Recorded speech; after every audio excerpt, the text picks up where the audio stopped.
여러분, 깨어지고 부서질 때 비로소 제 역할을 다하게 되는 것에는 어떤 것들이 있을까요? 깨어져야만, 부서져야만 비로소 역할을 감당하게 되는 것. 씨앗이 그렇습니다. 씨앗. 한 알의 밀이 땅에 떨어져 죽지 아니하면 한 알 그대로 있고 죽으면 많은 열매를 맺느니라. 예. 씨앗은 땅에 떨어져서 깨어지고 썩어질 때 많은 열매를 맺습니다. 또 어떤 것들이 있을까요? 야광봉이 그렇습니다. 예. 콘서트나 음악회나 뭐 이런 데 가면 종종 사용하는 건데요. 마치 굵은 빨대 모양처럼 생긴 플라스틱인데 중간을 탁 꺾으면 딱 하는 소리가 납니다. 그때부터 빛이 납니다. 야광봉, 환한 빛이 한동안 납니다. 애들한테 그거 주면요, 밤에 얼마나 잘 갖고 노는지 모릅니다. 예. 꺾여져야만 빛을 냅니다. 또 어떤 것들이 있을까요? 커피콩이 그렇습니다. 잘 볶은 커피콩 그대로에다가 물을 부으면 커피가 잘 우러나지 않습니다. 물론 때로는요, 진하게 마시기 싫어서 은은하게 마시고 싶어서 실제로 이 컵 로스팅한 커피콩 조금을 넣고 그냥 뜨거운 물을 부으면요, 은은하게 꼭 마치 보리차 비슷하게 우러나기도 합니다. 그래 마시기도 하지만 제대로 커피를 마시려면 어떡합니까? 그 콩을 갈아야 됩니다. 아주 잘게 갑니다. 갈아질 때 그때 비로소 물이 부어지며 진하고 향기로운 커피가 내려지는 것입니다. 그리고 하나님이 쓰시는 사람도 그렇습니다. 하나님은 자신의 선하신 뜻을 이루기 위해 스스로 높아진 사람이 아니라 깨어진 사람, 자신의 의지가 꺾이고 마음이 낮아진 상태의 사람, 나의 원대로 마시옵고 아버지의 원대로 하옵소서 고백할 수 있는 겸손한 사람을 사용하시는 것입니다. 오늘 본문에 나오는 세례 요한이 바로 하나님이 쓰셨던 겸손한 사람, 깨어지고 부서짐으로 맡겨진 사명을 잘 감당했던 사람이다 라고 말할 수 있는데요, 어떤 면에서 그런지 오늘 살펴보면서 함께 은혜 받기를 원합니다. 첫째로 세례 요한은 자신의 사명이 무엇인지를 정확하게 아는 사람이었습니다. 여러분, 요한의 이름 앞에 수식어처럼 항상 따라 붙는 것이 무엇입니까? 세례입니다. 세례. 즉 요한의 주된 사역이 회개의 세례를 전파하는 것이었고 예수님도 요한으로부터 세례를 받으셨습니다. 그런 의미에서 세례의 원조는 누굽니까? 요한입니다. 세례의 원조는 요한입니다. 그런 세례 요한이 오늘도 본문에 보니까 에논이라는 곳에서 세례를 베풀고 있었습니다. 그런데 그때 이 요한의 제자들이 찾아오는데 심각한 표정을 하고 찾아와서 말합니다. 26절 같이 읽겠습니다.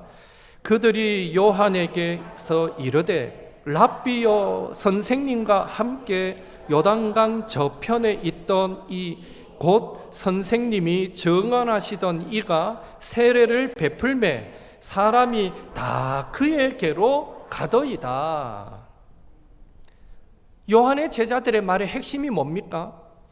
세례의 원조는 우리의 스승 요한인데 지금 자기 선생님에게 오던 많은 사람들이 예수님께 가서 세례를 받더라라는 것입니다. 마치 자기 식당 옆에 유명한 음식점이 들어와서 그만 모든 손님을 그 식당에 빼앗겼다는 듯이 요한의 제자들은 이 스승인 요한을 찾아와서 이대로 계실 작정입니까? 뭐 대책이라도 세워야 하지 않습니까? 하고 성토하고 있는 것입니다. 세례 요한의 제자들의 말을 통해서 우리는 예수님과 동시대를 살았던 이 세례 요한이 세례뿐만이 아니라 성경에 자세하게 기록하지는 않지만 권위 있는 말씀의 선포, 또 병고침의 역사, 그리고 귀신들을 쫓아냄 등등 여러 가지 면에서 사람들로부터 예수님과 비교되기 시작했다라는 것입니다. 그리고 이런 비교의 상황은 어떻게 받아들이느냐에 따라서 세례 요한과 그를 따르던 제자들에게는 아주 심각한 위기가 될 수 있었던 것입니다. 우리도 살면서 여러 가지 상황과 이유로 위기의식이나 열등감을 경험해 보신 적이 한두 번씩 있을 것입니다. 친하면서도 경쟁자인 친구를 이겨보겠다고 죽기 살기로 노력하는데 매번 별로 열심 내는 것 같지도 않은 그 친구가 항상 내보다 한 발짝 더 앞서가는 것을 경험할 때 우리는 좌절을 느끼게 되는 것입니다. 열등감을 느낄 수 있죠. 최선을 다해서 어떤 프로젝트를 작성했는데 다른 동료가 정말 내가 생각지도 못했던 그런 기발한 아이디어를 내서 그것이 선정될 때 우리는 열등감과 위기감을 느낄 수 있습니다. 친구의 자녀들이 좋은 대학에 갔다 하더라, 좋은 회사에 취직했다 하더라, 좋은 사람 만나서 결혼한다 하더라, 이번에 멋있는 잘생긴 손자, 예쁜 손녀 낳았다 하더라, 이번에 효도 관광 시켜줬다 하더라 등등 하더라 하는 이런 소리를 듣게 될 때 상대적으로 그렇지 못하면 괜한 열등감을 가질 수 있습니다. 이렇듯 수많은 위기의식과 열등감은 타인과의 비교에서 생겨나는 것입니다. 그런 의미에서 인간적으로 생각하면 지금 사사건건 예수님과 비교되는 세례 요한의 입지는 많이 흔들리고 있고 하루가 다르게 높아져만 가는 예수님의 인기는 세례 요한의 마음을 위축시키기에 충분했다라고 말할 수 있는 것입니다. 그렇다면 요한의 제자들이 찾아와서 큰일 났다고 호들갑을 떨 때에 이 세례 요한이 보였던 반응이 무엇이었습니까? 27절, 28절 같이 읽겠습니다. 요한이 대답하여 이르되 만일 하늘에서 주신 바 아니면 사람이 아무것도 받을 수 없느니라. 내가 말한 바 나는 그리스도가 아니요 그의 앞에 보내심을 받은 자라고 한 것을 증언할 자는 너희니라. 아멘. 하나님께서 하시는데 웬 호들갑이냐? 내가 누누이 말했듯이 나는 그리스도가 아니야. 그저 나는 그의 앞에 보냄을 받은 자일 뿐이야. 세례 요한은 예수님께 많은 사람이 몰려드는 것은 어떤 속임수나 1세기식의 마케팅 전략 때문이 아니라 하나님의 역사였다라고 믿었습니다.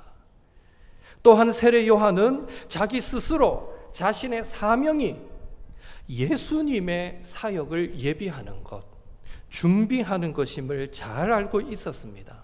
그래서 세례 요한은 제자들에게 한 번 더 자신은 그리스도 구원자가 아니고 자신이 꺾일수록 자신이 깨어질수록 그리스도이신 구원자이신 예수님께서 더 크신 일들을 행하실 것이다 라고 상기시켜 주었던 것입니다. 이런 세례 요한의 대답에서 주목할 점은 그는 점점 사람들이 자신들을 떠나 예수님께 쏠리는 그 변화를, 자신이 꺾이는 것 같은 그 위기를 만족스럽게 받아들이고 있다는 것입니다. 어떻게 그럴 수 있었을까요? 비결은 하나입니다. 세례 요한은 자기 역할이, 자기 사명이 많은 사람을 구원자 예수님께로 인도하는 것임을 잘 알았기 때문입니다. 그 사명 때문에 세례 요한은 자신의 인기가 꺾이는 것 두려워하지 않았습니다. 실패라고 여기지도 않았습니다. 오히려 꺾이는 것 같은 위기를 예수님의 사역을 위해서 썩어지는 한 알의 밀알이 되는 과정이라고 믿었던 것입니다.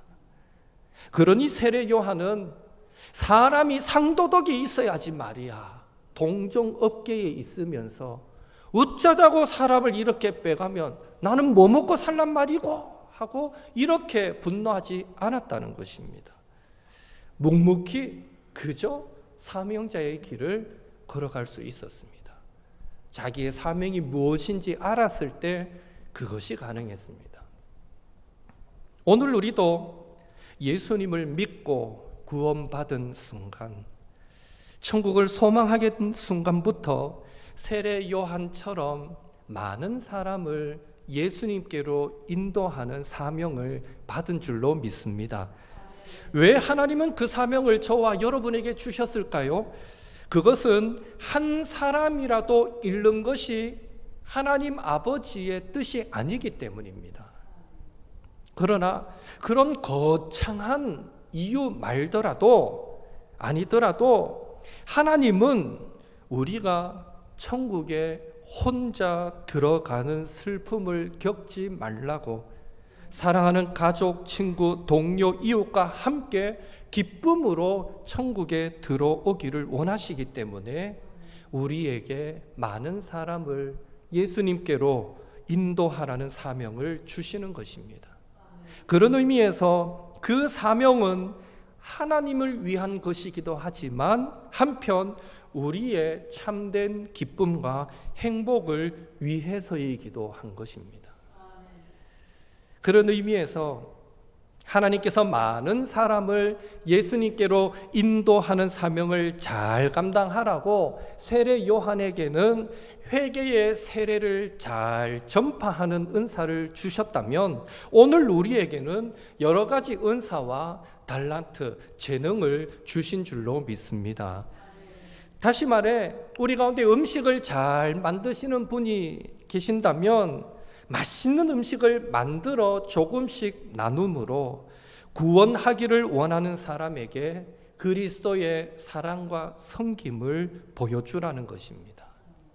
번뜩이는 아이디어, 좋은 정보를 잘 찾는 은사가 있다면 자신만 그런 좋은 정보 가지지 말고 그것을 나눔으로 그리스도의 사랑과 섬김을 보여주라는 것입니다.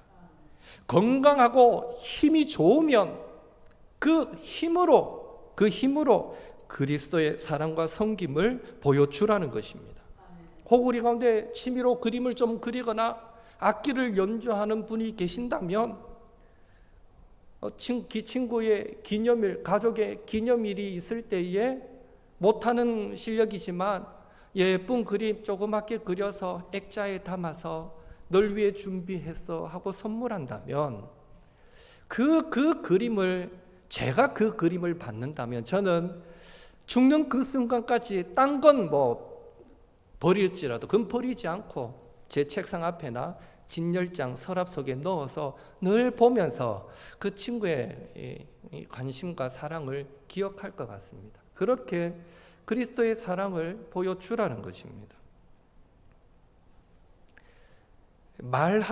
대화하기를 좋아하시는 분들이 있다면 비방하고 깎아내리고 흠잡는 말 하지 말고 이왕이면 위로하고 격려하고 칭찬하는 말로 그리스도의 사랑과 섬김을 보여주라는 것입니다. 텃밭을 잘 가꾸시는 은사가 있다면 소소하게 농사 지은 그것으로 그리스도의 사랑과 섬김을 보여주라는 것입니다. 물질의 복을 받으신 분이 계신다면 믿지 않는 사람들과 모임을 할 때에 늘 조금 더 넉넉하게 베풀고 섬김으로 그리스도의 사랑을 보여주라는 것입니다. 아무리 생각해도 나는 받은 은사가 없는 것 같아, 나에겐 재능이 없는 것 같아 라고 생각되시는 성도님이 계신다면 집에 가셔서 거울 앞에 서시고 내가 천국에 들어갈 때 짓게 될 행복한 미소가 어떤 것일까 생각하면서 행복한 미소를 짓는 연습을 많이 하시고 그 행복한 미소를 우리 주변 많은 사람들에게 보여주라는 것입니다. 삶에 지친 사람들이 우리의 행복한 미소를 보고도 그리스도의 사랑을 얼마든지 발견할 수 있습니다. 그런 일들을 꾸준하게 실천하다 보면 과연 어떤 일들이 일어날 수 있겠습니까? 우선 사람들은 우리의 재능과 은사가 어디서부터 오는지 서서히 궁금하게 될 것입니다. 물론 한 번, 두 번으로 이루어지는 아니지만 우리가 꾸준하게 그런 삶을 살면 사람들은 관심을 갖게 됩니다. 그리고 간혹 그 재능과 은사를 사용하는 이유를 니 와 그러는데 이유를 우리에게 물어오는 자들이 생길 것이고요. 그렇다면 우리는 예수님 안에서의 행복과 구원의 은혜에 대한 감사를 간증하며 주님을 높이고 드러낼 기회도 얻게 될 것입니다. 혹시 압니까? 그렇게 우리가 받은 은혜와 감사를 나눌 때 성령님께서 그 사람의 마음을 감동시키셔서 나도 예수 믿으면 저렇게 기쁘고 행복할 수 있을까 하는 생각을 하게 될지 말입니다. 바라기는 하나님은 우리가 이 땅에 태어날 때부터 우리 각자에게 크고 작은 재능들을 주셨는데 그것은 단순히 그 재능으로 밥 먹고 살라고 주신 것도 아니고 나 이렇게 잘난 사람이야 하고 자신을 세상으로부터 주목받게 하기 위한 눈여깃거리로 주신 것도 아니며 오직 나를 구원해 주신 그 하나님의 영광을 위해서 사용하라고 주신 것임을 믿으시고 이후로는 우리도 많은 사람을 특별히 예수님을 믿지 않는 가족과 친구들을 예수님께로 인도하는 사명을 잘 감당하기 위해서라면 세례 요한처럼 꺾이는 것, 조금 손해보는 것 두려워하지 마시고 우리가 받은 재능과 은사를 후회 없이 아낌없이 예수님을 위해 사용하시는 옥토의 성도님들 되시기를 예수님의 이름으로 축원합니다. 둘째로 세례 요한은 어떤 사람이었습니까? 그는 겸손한 사람이었습니다. 겸손한 사람. 29절 30절 같이 읽습니다. 신부를 취하는 자는 신랑이나 서서 신랑의 음성을 듣는 친구가 크게 기뻐하나니 나는 이러한 기쁨으로 충만하였노라. 그는 흥하여야 하겠고 나는 쇠하여야 하리라 하니라. 아멘. 여러분은 혹시 관심과 주목을 한 몸에 받는 사람들을 도우면서 기뻐해 보신 적이 있습니까? 누군가의 기쁨이 진심으로 나의 기쁨으로 느껴진 적이 있는지요? 자주는 아닐지라도 우리는 종종 결혼식장에서 그런 기쁨을 느끼게 됩니다. 물론 거래처 사람의 결혼식이 있어서 그냥 인사 차례로 방문하는 그런 결혼식 말고 집안 결혼식이나 아니면 같은 교회에 신앙생활하는 성도의 가정에 결혼식에 참여하게 된다면 우리는 신랑이 씩씩하게 입장할 때 신부가 천사 같은 모습으로 곱고 아름답게 입장할 때 우리는 그 신랑 신부에게만 주목하고 바라보게 될 것입니다. 그리고 함께 기뻐하고 박수를 진심으로 축하의 박수를 보내주게 될 것입니다. 그 순간에 어떤 사람도 자기보다 신랑이나 신부가 주목받는 것을 시샘할 사람은 없을 것입니다. 오히려 결혼식장에서 신랑 신부가 자기보다 더 주목받는 것에 시샘한다면 그 사람이 이상한 사람인 것입니다. 왜 그렇습니까? 그날의 주인공은 신랑 신부이기 때문입니다. 29절에서 세례 요한은 예수님을 향한 자신의 마음이 마치 결혼식장에서 신부를 맞는 신랑을 대하는 친구의 마음과 같다라고 고백하고 있습니다. 여기에 신랑은 예수님이시고요, 신부는 예수님을 따르는 무리들이고요, 자신은 신랑 대신 예수님의 친구일 뿐이고, 신랑의 친구로서 신부를 맞이하는 신랑 예수님을 보니 무척이나 기쁘다라는 것입니다. 그래서 요한은 모든 사람들의 시선이 신랑인 예수님께로 향하고, 친구인 자신은 아무런 주목을 받지 않아도 좋고 당연하다라는 의미로 그는 흥하여야 하겠고 나는 쇠하여야 하리라 하고 고백했던 것입니다. 여기서 우리는 세례 요한의 진심을 엿보게 됩니다. 세례 요한은 자기를 따르던 사람들조차 자신을 떠나 예수님께 몰려가는 것을 조금도 시기하지 않고 진심으로 기뻐했던 것입니다. 예수님의 등장과 많은 사람이 예수님을 따르는 그 예수님의 성공적인 사역이 자신에게도 큰 기쁨이라고 고백하고 있는 것입니다. 왜 그렇습니까? 신랑 되신 예수님께 더 많은 사람들이 따를수록 그것은 곧 자신이 신랑 친구의 역할을 잘 감당했다는 증거가 되기 때문입니다.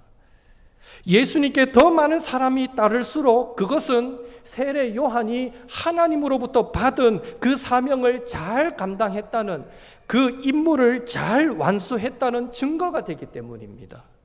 그래서 세례 요한은 자신을 따르던 사람들까지 예수님께 몰려가는 그 상황에서도 그는 흥하여야겠고 나는 쇠하여야 하리라, 경사났네 하면서 그 겸손의 자세를 잃지 않고 진심으로 기뻐할 수 있었던 것입니다. 이런 세례 요한의 모습은 오늘 우리가 어디에서 영혼의 참된 기쁨을 찾아야 하는지를 가르쳐주는 좋은 본보기가 됩니다. 우리는 우리 자신이 주목받고 인정받고 높아지는 것에서 기쁨을 찾을 수도 있겠지만 그것은 잠시 잠깐의 기쁨에 지나지 않습니다. 우리는 날 구원하신 예수님, 우리의 죄를 대속하기 위해 십자가에서 죽으신 그 예수님이 만물 위에 높임을 받으시는 것, 그것을 우리의 참된 기쁨으로 삼아야 하는 것입니다. 그리고 그 기쁨을 성취하기 위해 우리는 한 사람이라도 더 예수님께로 인도하고 한 사람이라도 더 예수님을 만나고 내가 경험했던 그 구원의 참된 행복을 찾게 만들며 그렇게 주님의 몸인 교회의 부흥과 하나님 나라의 확장이라는 사명을 겸손하게 감당해야 하는 것입니다. 그러나 안타까운 사실은 가끔은 교회 안에서도 자신이 주목받지 못하면 불편해하거나 기쁨을 발견하지 못하는 성도들을 종종 보게 됩니다. 다 같이 예수님 안에서 사역과 봉사를 하지만 자신의 이름이 다른 사람들보다 더 드러나거나 주목받고 싶은 성도들이 간혹 있더라는 것입니다. 그래서 자신의 수고가 묻히거나 자신의 수고를 다른 사람들이 알아주지 못할 때 때로는 불평하기도 하고 서운해하기도 하고 실망하기도 합니다. 아무도 알아주지 않는데 앞으로는 안 해야 되겠다, 이런 마음도 품게 되는 것입니다. 어떤 분들은 다른 사람들이 막 지켜 세워줄 때 비로소 주님을 위한 일에 한 몫을 더하는 분들도 있습니다. 이는 모두 그리스도인의 참된 사명이 무엇인지를 모르기 때문에 생기는 현상입니다. 찬송하세 찬송하세 주님 나를 구하셨네. 적어도 이렇게 찬송하는 성도의 취할 자세가 아니라는 것입니다. 내가 높아지는 것, 옆에서 지켜줄 때 그제야 엉덩이 떼는 것, 이거는 찬송하세 찬송하세 주님의 구원을 찬송하는 성도의 자세가 아니라는 것입니다.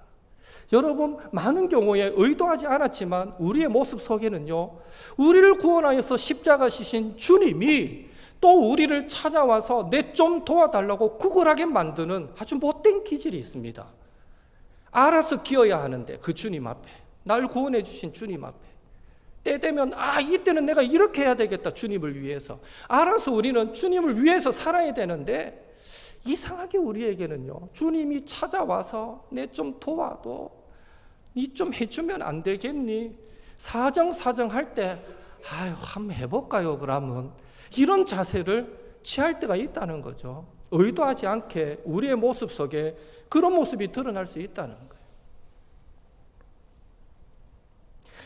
예수님만 영광 받으시게 하는 것이 값없이 구원받은 그리스도인의 마땅한 사명임을 아는 성도는 이름도 없이 빛도 없이 어떻게든 자신을 드러내지 않고 예수님만 높아지시기를 원하는 마음으로 섬기고 봉사하게 되는 것입니다. 그런 의미에서 오늘 저와 여러분의 신앙생활은 어떻습니까? 근래에 교회 안에서 자신의 수고나 행위로 인해 기쁨과 보람을 느낀 때가 있었다면 언제입니까? 반대로 자신의 수고나 행위에 따른 기쁨을 찾지 못해서 낙심한 적이 있다면 언제였습니까? 혹시 우리가 보람을 느끼거나 낙심할 때에 거기에는 주님이 기억하시면 저는 그것으로 족합니다 하는 마음보다는 역시 우리 장로님이야, 집사님 대단해요, 권사님 참으로 귀하십니다 하는 성도들의 인정과 찬사가 우리의 수고나 행위에 따른 기쁨을 찾는데 크게 작용하지는 않았는지요. 물론 우리 성도들끼리는 격려해야 됩니다. 축복해야 됩니다. 마땅한 자세예요, 우리는. 그러나 우리 스스로는 하나님 앞에서 그것 때문에 우리가 기쁨을 찾고 즐거움을 찾으면 안 된다는 것이죠. 여러분, 우리 자신뿐 아니라 누군가의 수고나 행위가, 그 행위의 뿌리가 자기를 높이는 교만이었는지 주님을 기쁘시게 하는 겸손이었는지를 어떻게 구분할 수 있겠습니까? 그것은 수고나 행위의 끝에 어떤 형태로든지 불평의 열매가 맺힌다면 그것은 사람의 인정과 칭찬을 기대한 교만의 씨를 뿌렸을 확률이 높습니다.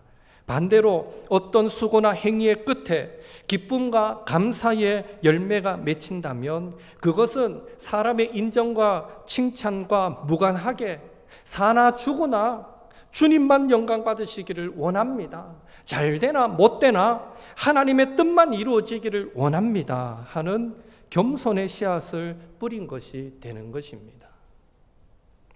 나 같은 죄인 살리신 그 은혜 놀라워.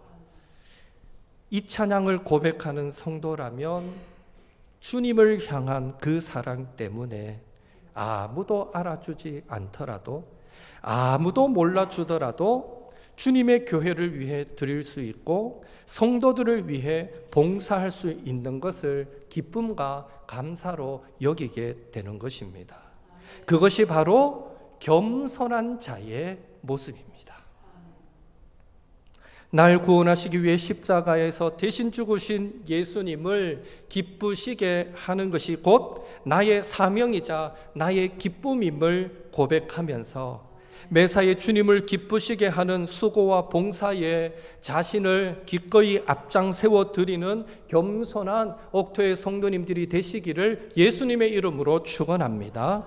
더불어서 주님의 기쁨을 자신의 기쁨으로 삼는 성도는요, 자연스럽게 주님이 사랑하시는 타인의 기쁨도 자신의 기쁨으로 삼는다는 것을 기억하시고, 가족과 성도와 주변 사람들의 기쁨에 진심으로 함께 기뻐하고, 그들이 잘 되는 것에 배아파하지 마시고 진심으로 축하하며, 그들이 주목받고 내가 드러나지 않는 일이라 할지라도 진심으로 협력하고 함께 기뻐해 주며, 반대로 그들이 슬픈 일을 만날 때에 함께 슬퍼해 주고, 그들이 힘들 때 진심으로 격려해 주며, 내가 드러나고 그들의 섬김이 주목받지 못할 때 내가 얻을 영광을 그들에게 돌려 기쁨을 함께 나누는